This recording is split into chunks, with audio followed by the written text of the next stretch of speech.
Depois de vermos o que são listas em Python, vamos aprender a trabalhar com listas em Python. E tal como em strings eu posso utilizar operações, também posso utilizar métodos para trabalhar listas. Para esta videoaula vamos falar de operações e vamos começar pela operação concatenação. Para tal tenho código e neste código tenho três variáveis, lista 1, lista 2 e a variável resultado. Lista 1 é uma lista com os elementos aqui indicados e lista 2 também é uma lista com os elementos aqui indicados. Resultado vai ser a variável que eu vou aplicar depois de fazer a concatenação. E, obviamente, eu vou querer ver a nossa variável resultado na consola, por isso vou fazer print resultado no final do meu código. Então, para fazer a concatenação, eu vou chamar uma lista, neste caso vai ser a lista 1, colocar o operador mais e vou chamar a segunda lista, que neste caso vai ser lista 2. A concatenação é a utilização do operador mais, do sinal de mais, em que eu vou criar uma nova lista, uma nova variável que vai ter os elementos da lista 1 e também os elementos da lista 2. Ou seja, a variável resultado vai ser uma variável do tipo lista, que vai ter como elementos todos os elementos da lista 1 e também todos os elementos da lista 2. Isto quer dizer que a concatenação é a junção dos elementos de várias listas. Por isso, quando eu fizer print resultado na nossa consola, vamos ver uma lista com os elementos de 1 e também com os elementos da lista 2. Vamos correr o nosso código. E cá está. Vemos uma lista que é composta por todos os elementos da lista 1, aos quais foram juntados, aos quais foram concatenados também os elementos da lista 2. E só temos uma lista como resposta. Os programadores mais avançados em Python simplificam o código da seguinte forma. Não há necessidade de estar a criar uma variável nova quando eu faço concatenação. Então posso fazer diretamente lista 1 igual a lista 1 mais lista 2. Agora o resultado deixou de existir, por isso eu vou fazer print lista 1. O que eu estou a fazer na linha 5 agora é o seguinte. Eu vou chamar a lista 1 inicialmente, que vai ter este conjunto de elementos, e vou concatenar com a lista 2. Ou seja, vou adicionar os elementos da lista 2. Por isso, a nova lista 1 vai ser o conjunto dos elementos da lista 1 que estão lá inicialmente e também os elementos da lista 2 que foram concatenados. Por isso, lista 1 vai ser uma lista também com todos os elementos da lista 1 inicial e agora também com os elementos da lista 2. Vamos correr o nosso código e vemos então uma lista apenas em que eu tenho os elementos iniciais da lista 1 e também os elementos da lista 2 que foram concatenados, que foram adicionados.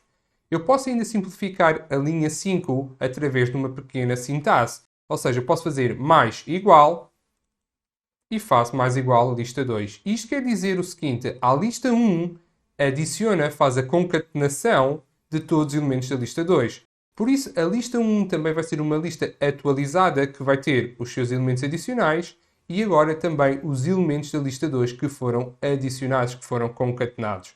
Vamos correr o nosso código. E vemos então uma só lista em que temos os elementos iniciais da lista 1 e também agora os elementos da lista 2 que foram concatenados. Vamos agora ver uma nova operação que é a operação repetição. E na operação repetição com listas, o que eu vou fazer é repetir um conjunto de elementos já existentes, já iniciais, numa determinada lista. Vamos a um exemplo. Tenho lista 1, que é uma lista com os elementos aqui indicados. Tenho a variável resultado, onde vou fazer a operação repetição e, obviamente, eu quero ver o resultado na nossa consola. Então, para fazer a operação repetição, eu vou chamar a lista inicial, que neste caso vai ser a lista 1, asterisco, ou seja, é como se fosse uma multiplicação, e vou indicar um número depois do meu asterisco. E este número tem de ser um número inteiro. Por exemplo, vamos utilizar 2. Na linha 4, o que eu estou a dizer é o seguinte. Repetir todos os elementos da lista 1 duas vezes. Por isso, o resultado vai ser uma variável do tipo lista, em que vai ter todos os elementos da lista 1 inicialmente e depois vou ter outra vez todos os elementos da lista 1 repetido mais uma vez. Ou seja, os elementos da lista 1 estão repetidos duas vezes. Vamos correr o nosso código. E então vemos que o resultado é uma lista em que eu tenho os elementos iniciais da lista 1 repetido duas vezes. E então tenho assim a repetição. E os programadores avançados em Python tipicamente evitam declarar uma variável resultado, então posso fazer lista 1 é igual a lista 1 a multiplicar por 2. Ou seja, Vou à minha lista inicial e vou multiplicar os elementos que já existem duas vezes. Por isso, lista 1 depois da linha 4 vai ser uma nova lista que vai ter os seus elementos repetidos duas vezes. Vamos correr o nosso código e vemos então uma só lista em que eu tenho os elementos da lista 1 repetido duas vezes. E tenho repetido duas vezes, mais uma vez, porque eu estou a multiplicar por 2, podia, por exemplo, multiplicar por 3. O que eu posso fazer ainda é simplificar a linha 4 com menos caracteres, utilizando uma sintaxe mais simples. Então posso fazer asterisco igual e indica apenas um número de repetições que eu quero. Ou seja, em 4 o que eu estou a dizer é a utilização dos elementos iniciais da lista 1, em que eu vou repetir duas vezes e vou gravar numa variável que é a lista 1. Ou seja, a lista 1 vai ser uma variável do tipo lista, em que vai ter os seus elementos repetidos uma vez e logo a seguir vou ter todos os elementos repetidos mais uma vez. Vamos correr o nosso código e vemos então apenas uma lista em que eu tenho todos os elementos repetidos uma vez e depois tenho outra vez a sua repetição, porque eu tenho uma repetição igual a 2. Se eu atualizar o valor de 2 para 3, então vou repetir os elementos iniciais da lista 1 3 vezes. Vamos correr o nosso código e vemos então a repetição de uma vez, depois é repetido novamente duas vezes e depois é repetido uma terceira vez, porque estamos a indicar a repetição com o número 3. No nosso videocurso já vimos situações em que temos de fazer comparações. Por exemplo, comparar o valor de uma variável e verificar se é igual ou não a um determinado valor inteiro. Ou até mesmo comparar se duas strings são iguais. Também é possível fazer comparações com listas e esta comparação tem o nome técnico de comparação lexicográfica. Isto é, duas listas vão ser iguais se simultaneamente corresponderem a estas condições.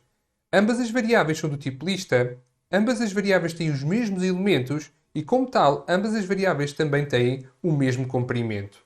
Vamos então ver uma aplicação da comparação de listas nesta videoaula. E para esta videoaula eu tenho uma variável idade, que é uma variável do tipo inteiro que tem um valor de 35, e tenho uma variável idade lst, em que eu estou a definir uma lista através de parênteses retos e o primeiro elemento é o valor de 35. Ou seja, idade tem o valor de 35, mas é uma variável do tipo int, e nós temos aqui idade lst, uma variável do tipo lista com um elemento 35 lá dentro. Tenho uma variável comparação onde vamos fazer comparação e estou a pedir para fazer print comparação para vermos comparação na nossa consola, na linha 7. E depois de fazer a comparação, estou a pedir para fazer a representação de idade e o seu valor e indicar o tipo da variável idade e também idade lst, ou seja, a nossa lista de idade e dizer o seu valor e também verificar o tipo de idade lst. Vamos então fazer a nossa comparação e vamos começar por comparar idade contra idade lst. Então vou escrever idade e vou comparar com idade lst. Ou seja, estou a utilizar dois sinais de iguais em Python, que quer dizer que vou fazer uma comparação e vou comparar idade contra idade lst. E nós podemos pensar que idade tem o valor de 35 e idade lst também tem o valor de 35. Ou seja, esta comparação seria verdadeira. Mas esta comparação vai ser falsa. E vai ser falsa pelo seguinte. Apesar de terem o mesmo valor estes elementos, idade lst é de um tipo diferente de idade. Ou seja, não há comparação lexicográfica. Quer dizer o seguinte que, apesar dos valores serem iguais, o tipo de cada variável é diferente, por isso a comparação vai ser falsa. Vamos correr o nosso código. E cá está. Vemos que a comparação é falsa, porque idade tem o valor de 35, mas é do tipo int, é um número inteiro. Idade lst tem um valor de 35 como elemento, mas é do tipo list. E como list não é do mesmo tipo do que int, então esta comparação vai ser falsa, apesar dos seus valores serem iguais. Vamos agora substituir aqui idade lst para a forma de uma lista.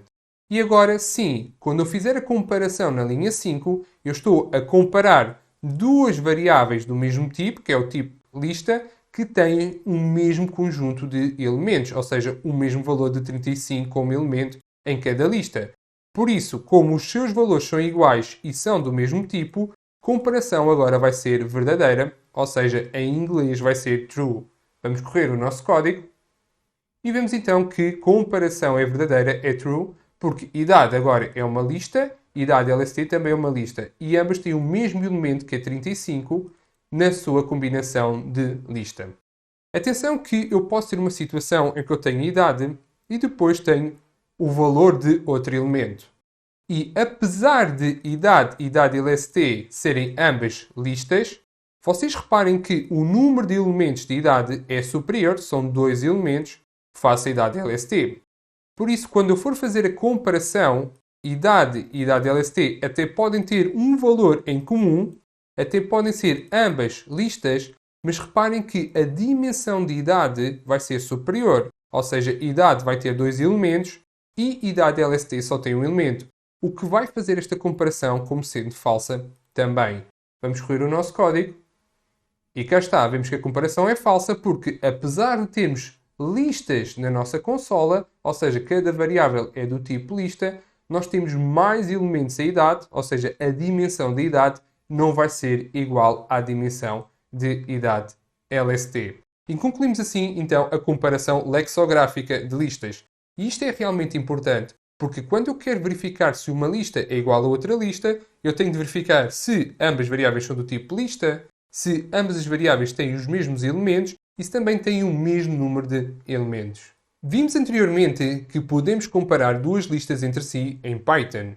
E isto quer dizer que quando fazemos essa comparação, que estamos de facto a comparar todos os elementos, por exemplo, de uma lista 1, contra todos os elementos de uma lista 2. Porém, pode ser interessante em alguns cenários de programação verificar se um valor, que não é uma lista, pertence ou não a uma lista inicial. Ou seja, se esse valor é ele próprio um elemento da minha lista de interesse. Vamos então começar a nossa videoaula com o seguinte código. Tenho uma variável idade e tenho uma variável idades_user. Idade é uma variável do tipo inteiro, que tem o valor de 35. Idades_user é uma variável do tipo lista, que tem como elementos vários números inteiros. E eu quero perguntar, quero verificar se idade é um elemento de idades_user. Por exemplo, se existe algum user do meu website que tem idade de 35. E eu sei que esta resposta vai ser verdade, vai ser verdadeira. Porquê? Porque idade, apesar de ter o valor 35, 35 também é um elemento de idades_user. Ou seja, existe um user que tem 35 anos. Então, como é que podemos verificar, em termos de programação em Python, se um valor existe dentro de uma lista? Então, fazemos o seguinte. Fazemos uma variável verificar igual, escrevemos idade e verificamos se idade está na nossa lista. E está em inglês quer dizer in. Então, idade in, idades_user. Vamos explicar o nosso código. Criamos uma variável verificar em que nesta variável vamos guardar o valor da nossa análise. E a nossa análise é verificar se idade está na nossa lista. E se idade está na nossa lista é uma pergunta, esta pergunta só pode ter duas respostas. Só pode ser verdadeira, idade está realmente dentro da nossa lista, ou falsa, idade não está na nossa lista. Por isso, o que eu vou ter como resposta neste código, nesta linha 5, vai ser uma variável verificar, que é do tipo booleano, porque idade está em idades_user só pode ser verdadeiro ou só pode ser falso. E vamos ver o valor de verificar na nossa consola. E também vamos agora fazer print e vamos pedir o tipo da variável verificar. Ao correr o nosso código, vemos então verdadeiro e vemos que verificar é uma variável do tipo booleano. E verificar tem um valor de verdadeiro porque idade está de facto na nossa lista, porque o valor de 35 está de facto como sendo um elemento da nossa lista. Se eu modificar o valor de idade, por exemplo, para 28 anos, quando eu analisar a minha lista, o valor de 28 não é um elemento da minha lista. Por isso, idade não vai estar na nossa lista, então verificar agora vai ser falso, porque não há nenhum elemento que tenha um valor de 28. Vamos correr o nosso código e vemos então que verificar é agora falso. Porquê? Porque não há nenhum elemento da nossa lista que tenha um valor de 28. Existe aqui a utilização de in, mas também nós podemos fazer not in. E not in é negação. Então o que é que isto quer dizer? Quer dizer que eu também posso utilizar a combinação de not e in. E not quer dizer não. Quando eu faço idade não está em lista, na nossa lista, Eu só estou a perguntar se 28 não está. E se 28 não está, quer dizer agora que este valor é verdadeiro. Porquê? Porque a negação de um falso quer dizer que agora a resposta vai ser verdadeira. Por isso, quando eu faço not in, eu vou ter os resultados ao contrário, face à utilização de in, porque not é uma negação. Recapitulando, em 5, o que eu estou a perguntar é o seguinte: o valor de idade não está na minha lista idades user, e quando eu analisar todos os elementos da nossa lista idades user, de facto o valor agora não está. Por isso, esta combinação de código vai ser verdadeira e agora verificar vai ser verdadeiro. Vamos correr o nosso código. Então vemos agora que verificar é verdadeiro, porque o que eu estou a perguntar é se não está, e de facto não está, é verdadeiro. A minha recomendação é nós utilizarmos sempre in, que é mais fácil de compreender em termos de programação, e à medida que ficamos mais experientes em Python, podemos utilizar not in também. Já sabemos que listas em Python são sequências mutáveis, sequências em que eu posso alterar os seus elementos. Nesta videoaula vamos um bocadinho mais a fundo no conceito de mutabilidade, ou seja, vamos ver como é que podemos alterar esses elementos. E quando eu falo alterar, pode ser o seguinte: eu atualizar um elemento para um novo valor ou atualizar um conjunto de elementos para novos valores. Mas também pode ser apagar um elemento numa lista inicial ou até mesmo apagar vários elementos na lista inicial. Para esta videoaula temos a variável lista, que é uma lista com os valores A, B e C. Vamos começar por definir uma variável elemento em que eu vou chamar o primeiro elemento da minha lista, ou seja, o elemento A. Faço lista, indexação da posição 0. E vamos fazer agora print elemento. Obviamente que quando eu faço print elemento vou ver A na nossa consola. Vamos correr o nosso código e cá está, temos A na nossa consola como esperado. Então vamos supor um cenário em que eu quero alterar o valor de A para Z. Para fazer a alteração do elemento, eu digo a variável de interesse, que é a variável lista, e o elemento que eu quero alterar, que está na posição 0. Ou seja, eu quero alterar A, então eu estou a chamar a posição 0 da minha variável lista. E, obviamente, tenho de dar um novo valor para este elemento. Isto quer dizer que eu estou a ir à variável lista, chamar o primeiro elemento, que é A, e agora A vai ser atualizado para o valor de Z. Por isso, quando eu fizer print lista na nossa consola, o que eu vou ver vai ser Z, B, C, ou seja, uma lista com os elementos Z, B e C. Vamos correr o nosso código. Então temos agora a nossa nova lista atualizada com Z, B e C. Eu posso fazer isto para um elemento apenas ou para um conjunto de elementos, então posso utilizar as regras de indexação. Por exemplo, eu quero alterar os dois primeiros elementos, quero alterar A e B, posição 0 e posição 1. Atenção que 2 é não inclusive indexação. E eu quero alterar, por exemplo, A vai passar a ser o valor de X e B vai passar agora a ser o valor de Z. Quando eu faço esta alteração na linha 4, o que eu vou criar é uma lista que vai ter os valores de X, Z e C. Porquê? Porque os valores de A e B foram substituídos por X e Z. Vamos correr o nosso código. E vemos agora X e Z, que foram os nossos valores atualizados, e vamos manter o valor inicial de C, porque não mexemos nesse valor. Obviamente, se eu quiser adicionar, por exemplo, mais elementos a uma lista inicial, eu posso fazer isso através de mutabilidade. Posso fazer o seguinte, posso fazer lista, mais igual, ou seja, concatenação neste caso, em que eu vou adicionar E, F e G. Então, o que eu vou criar é uma nova lista em que vai ter os elementos A, B, C e também vai ter agora E, F e G. Vai ser uma lista com 6 elementos. Vamos correr o nosso código e cá está. Vemos agora a nossa nova lista concatenada e adicionamos novos elementos. Vamos agora ver como é que podemos eliminar os elementos numa lista inicial. Se eu quiser eliminar, se eu quiser apagar um elemento de uma lista inicial, apagar em inglês é delete. E o que eu posso utilizar é uma expressão, uma palavra que é del, que é uma palavra especial, é uma keyword em Python. E nós vemos que del está em negrito e é azul escuro. Então, se eu quero del, quer dizer que eu vou apagar, e vou apagar o quê? Um elemento. E esse elemento pertence a uma variável lista e está, por exemplo, na posição 0. Na linha 4, o que eu estou a dizer é o seguinte. Na minha variável lista, o elemento que está na posição 0 é para apagar. Então, depois da linha 4, eu apenas vou ter uma lista que tem como elementos B e C.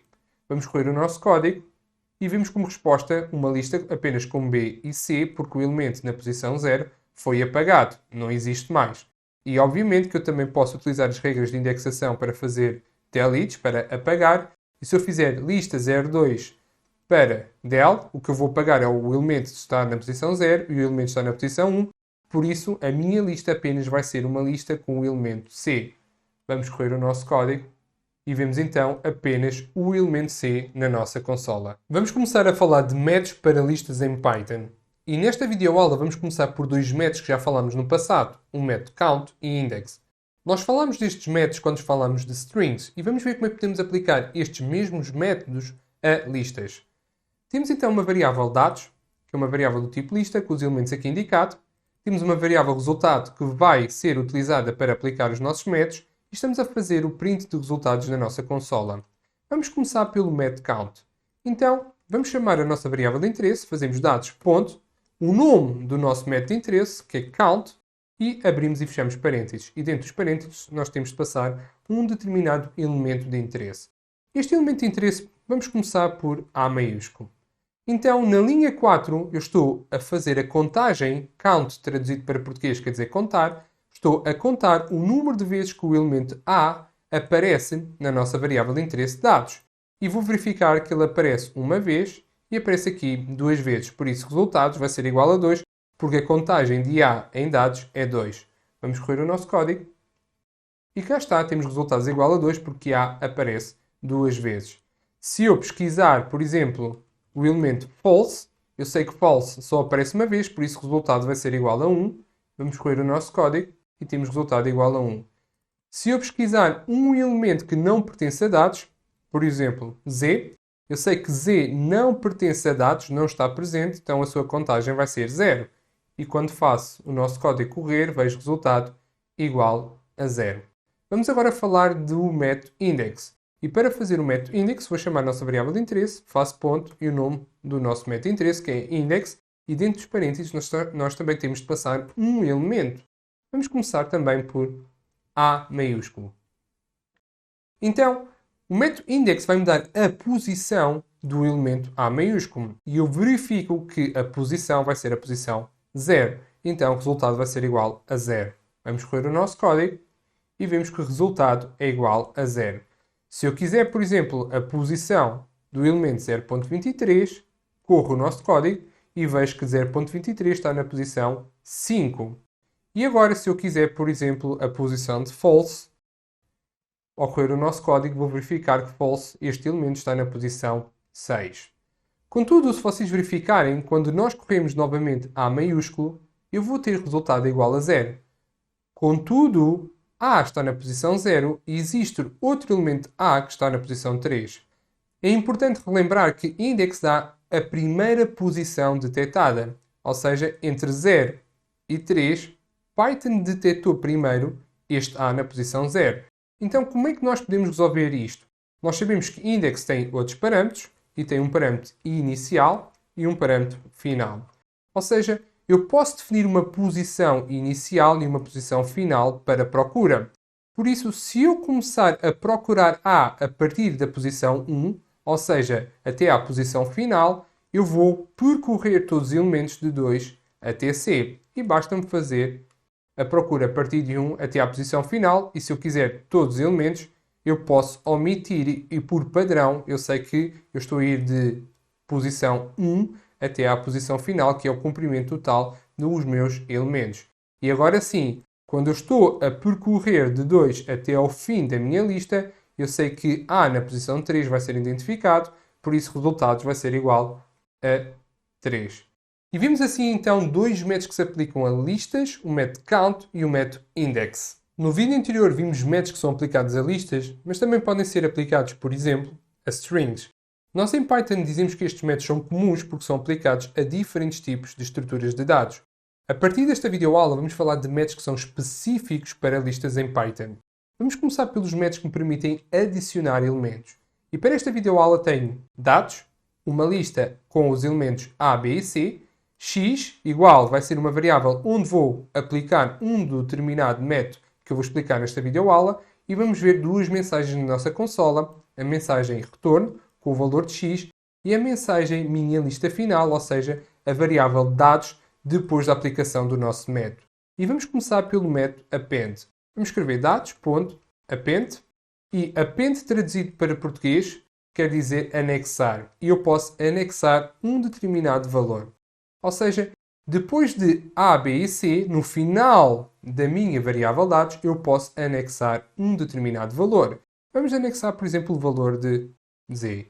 Isto quer dizer que dados, depois da utilização do método append, vai ter o valor de A, B, C e também Z. Ou seja, vou passar de 3 elementos para ter agora 3 elementos mais 4. E por isso, quando fizer print na linha 9, eu vou ter dados igual a B, C e Z. Vamos correr o nosso código e vemos então A, B, C e Z como esperado.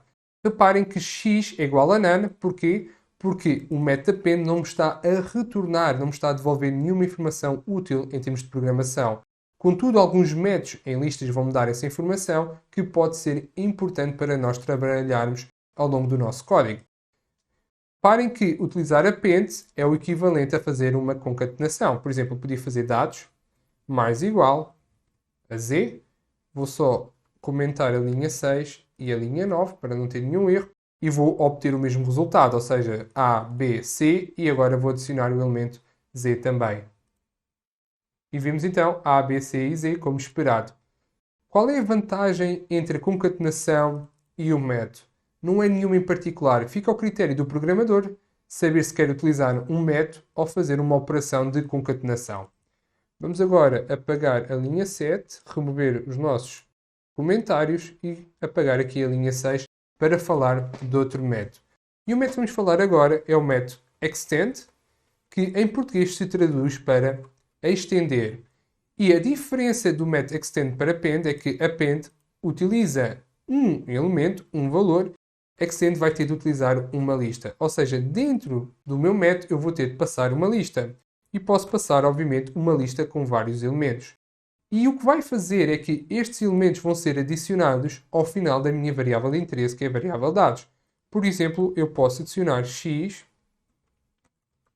y e z. Então, o que é que vai acontecer devido à linha 6? À minha variável dados, que tem o valor de A, B e C, vão ser adicionados os valores de x, y e z. Vou passar de 3 elementos iniciais para um total de 3 mais 3 elementos, ou seja, 6 elementos, em que quando eu fizer print na linha 9, vou ver que dados é composto por A, B, C, X, Y e Z. Vamos correr o nosso código e vemos então que dados é, como eu disse, A, B e C, X, Y, Z. Atenção que X é igual a none, quer dizer que este método também não me está a devolver nada para o meu código. E vamos agora falar de insert. E insert é um método bastante importante porque quer append, quer extend estão-me a adicionar elementos no final da minha lista, no final da minha variável de interesse. Insert permite-me adicionar qualquer elemento numa posição que eu escolha. Vamos a um exemplo. Vamos escrever dados.insert, que traduzido para português quer dizer inserir, e eu preciso de passar aqui duas informações, uma posição e um valor. Ou seja, insert vai-me inserir um determinado valor numa determinada posição. Por exemplo, imagine que eu quero inserir o valor de Z a seguir a A e antes de B. Ou seja, não quero mexer na posição 0, mas eu aqui tinha de mexer na posição 1. Então posso fazer a inserção de Z na posição 1. E isto quer dizer que eu vou ter A, Z e B. E C também. E a vantagem de insert é que eu posso adicionar um elemento numa determinada posição, mantendo os elementos de forma original, ou seja, de acordo com a informação que já está desde a linha 4. Vamos correr o nosso código.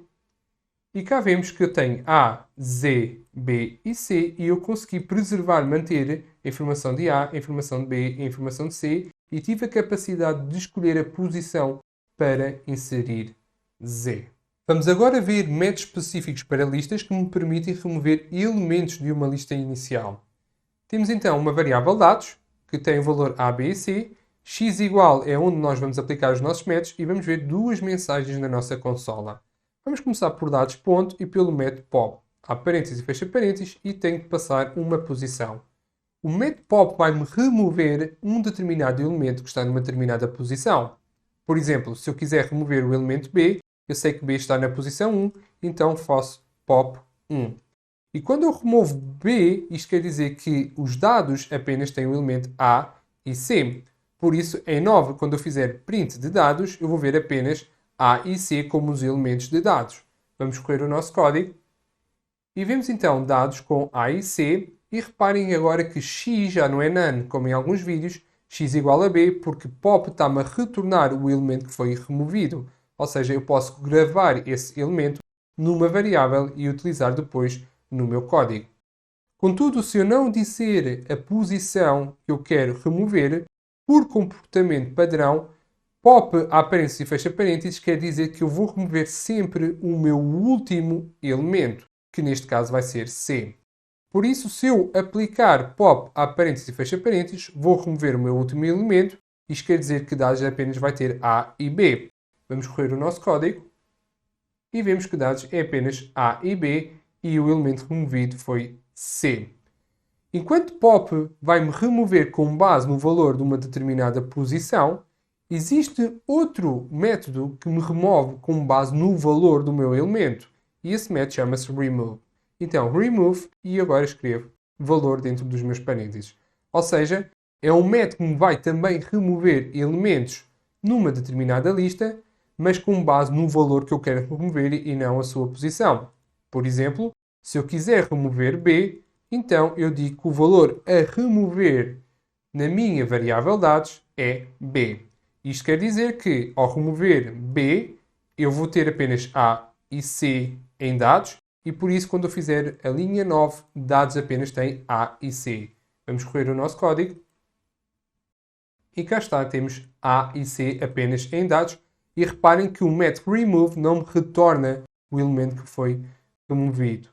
Uma coisa importante é que, mesmo que esse elemento esteja repetido mais do que uma vez na variável inicial, neste caso na variável dados, eu só consigo remover um dos Bs. Ou seja, o remove apenas remove um elemento de cada vez com aquele valor. E aqui vocês podem verificar que eu tenho A e C e o último B não foi removido, por isso foi mantido na resposta final de dados. Vamos corrigir aqui dados para o nosso valor inicial e vamos aqui fazer um resumo entre remove e pop.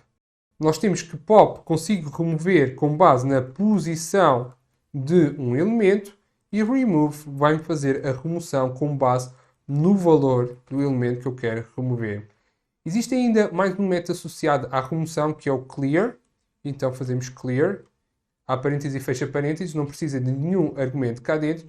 E o que vai acontecer é que quando eu utilizo o método clear, eu estou a remover todos os elementos dentro de dados. Ou seja, dados vai ser uma lista vazia, vai ser uma lista sem elementos. E por isso o que nós vamos ver aqui é apenas abre parênteses e fecha parênteses e dentro desses parênteses não vamos ver qualquer tipo de elemento. Vamos escolher o nosso código e cá está. Vemos que uma forma de remover todos os elementos é através do método clear, em que me vai remover todos os elementos independentemente do seu valor. Vamos então ver mais um método essencial e específico para listas, que é o método copy, que me permite fazer a cópia de listas. Tenho então uma variável dados, uma variável x onde vamos aplicar o nosso método, vai aparecer duas mensagens na consola e vai aparecer agora uma terceira mensagem que diz são iguais e em que eu estou a fazer uma comparação. Se eu quiser copiar dados para uma nova lista, o que eu vou fazer é dados.método copy e faço parênteses, abre e fecho e já está feito o nosso método. Não preciso de colocar nada dentro dos parênteses. Então, resumindo, o que a linha 6 está-me a fazer é o seguinte. Está-me a copiar a informação de dados como sendo uma lista para uma nova variável x, que também vai ser uma lista, e essa lista vai ter os mesmos elementos que A, B e C. Isto quer dizer que na linha 8 eu vou ter x como sendo uma lista com os valores A, B e C, e também vou ter dados como sendo uma lista com os valores A, B e C. E, obviamente, quando eu fizer a comparação de x com dados, porque ambos são uma lista, ambos têm os mesmos elementos e ambos têm a mesma dimensão, então eu vou ter como comparação o valor de verdadeiro. Vamos escolher o nosso código E cá está, vemos que x tem o valor de A, B e C na forma de uma lista, dados também tem os elementos A, B e C na forma de uma lista, e quando eu faço a comparação de x com dados, esta comparação lexicográfica quer dizer que é uma comparação verdadeira, porque ambas são listas, têm os mesmos elementos e também têm o mesmo número de elementos. Nós sabemos que as listas em Python são sequências mutáveis, isto é, os seus elementos estão organizados desde uma posição inicial até uma posição final. Vamos aprender um método específico para listas que me permite reverter esta ordem, ou seja, organizar os meus elementos desde uma posição final até uma posição inicial. Temos então a variável dados, que tem os valores de A, B, C e D. E eu quero que a variável de dados seja organizada para ter D, C, B e A. Por outras palavras, quero que a sequência de organização seja da direita para a esquerda. Tenho uma variável x, onde vou fazer essa aplicação de método e vou ver na minha consola retorno, ou seja, com o valor de x, e uma segunda mensagem a dizer minha lista final e a variável dados após a aplicação do método que estamos a estudar. Vamos então escrever dados e para reverter a ordem existe um método que é o método reverse, que quer dizer reverter em português, e abre parênteses e fecha parênteses. E o que este método vai fazer é organizar os meus elementos não da esquerda para a direita, como aqui está, mas sim da direita para a esquerda. Ou seja, o primeiro elemento vai ser D, o segundo elemento vai ser C, o terceiro elemento vai ser B e o último elemento vai ser A. Vamos correr o nosso código e vemos então que dados depois da reversão têm a organização D, C, B e A, ou seja, tenho uma lista em que a sequência de organização dos meus elementos é desde a posição final até à posição inicial. E x aqui não retorna nada de especial para o meu código e por isso vem como none. Nesta videoaula vamos aprender mais um método específico para listas que é um dos métodos mais utilizados. Este método chama-se sort. O método sort permite-me organizar os elementos de uma lista da forma que eu quero. Vamos a um exemplo. Tenho a variável dados, que é uma lista com os valores C, A, B e D. Mas vamos imaginar que eu quero organizar os elementos por ordem crescente alfabética, ou seja, A, depois B, depois C e depois D. Então, eu posso escrever dados.sort, em que sort é o método que me organiza os elementos de uma determinada lista. E por definição, por comportamento padrão, sort organiza-me os elementos por ordem crescente. Por isso, o que eu vou ver é A, B, C e D em dados. Por outras palavras, quando eu fizer o print na linha 9, dados vai manter os seus elementos iniciais, mas estes elementos vão estar agora organizados por ordem crescente alfabética. Correr aqui o nosso código e vemos que temos A, B, C e D como esperado para dados. Vamos imaginar um cenário em que eu não quero ter ordem crescente, mas sim ordem decrescente. Isto quer dizer que eu vou ter de reverter o comportamento padrão de sort. Existe um parâmetro que é o parâmetro reverse, que quer dizer reverter, e posso fazer true. Ou seja, reverte sim o comportamento de sort. E se sort tem um comportamento para organizar por ordem crescente, se eu reverter, vou ter a minha informação organizada por ordem decrescente. Ou seja, D, C, B, A. Vamos correr o nosso código e vemos agora os nossos elementos de dados organizados por D, C, B, A. Atenção que eu estou a fazer isto com letras, mas também posso fazer isto com números. Vamos começar aqui com 10, 5, 8 e 3. Vamos começar por ordem crescente. Fazemos short a parênteses, fecha parênteses. Correndo o nosso código, temos então 3, 5, 8, 10, ordem crescente. E agora vamos fazer reverse true. Vamos reverter, vamos ter ordem decrescente, então temos 10, 8, 5, 3. Atenção que se eu tiver letras e números misturados, sort já não vai funcionar.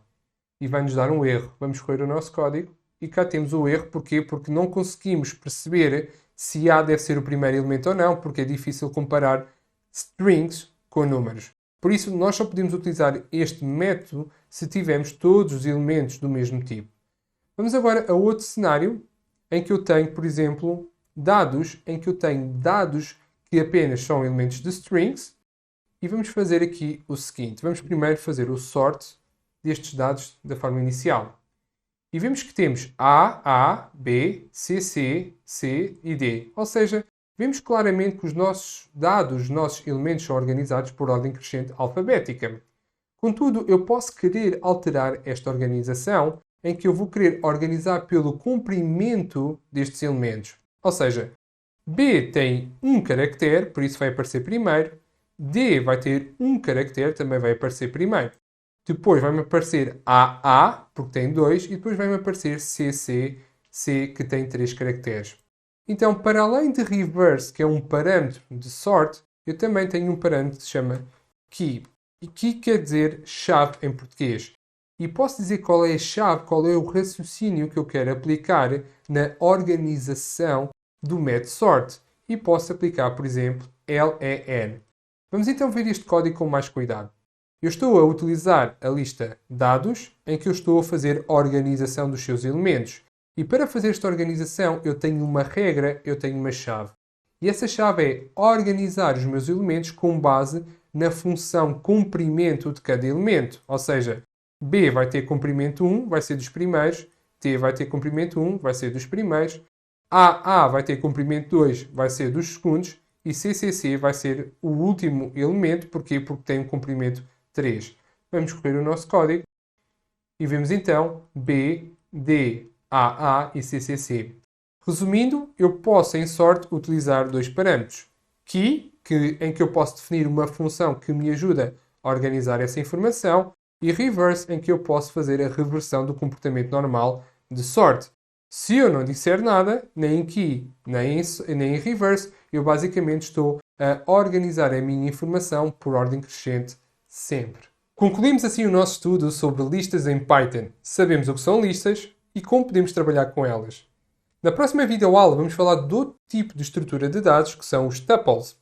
E os tuples são sequências também, mas são sequências imutáveis, sequências em que eu não posso alterar os seus valores. A vantagem é que os tuples e as listas são extremamente parecidos e muito do que aprendemos em listas vai ser aplicado a tuples. Vamos continuar com o nosso curso.